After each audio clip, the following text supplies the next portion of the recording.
என் கையில ஒரு பட்டியலே இருக்கு. ஆதாரத்தோட தான் பேசுவேன். வாய்க்கு வந்தபடியெல்லாம் உளறிட்டு போக மாட்டேன். ஏனென்றால் நான் கலைஞருடைய மகன். எல்லோரும் சட்டம் ஒழுங்க கெடுக்கிற ரவுடிகள். ஒரு 25 பக்கத்துக்கு பட்டியலோட வந்திருக்கேன். சரித்திர பதிவேடு குற்றவாளிகள் டேட்டா ஆதாரம் இருக்கு.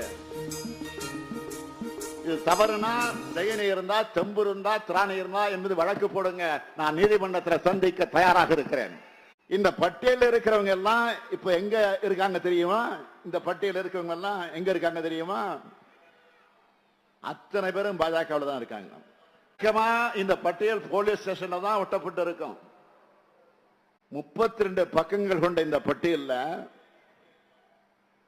1977 வழக்குகள் இருக்கிற 261 ரவுடிகள் இருக்காங்க.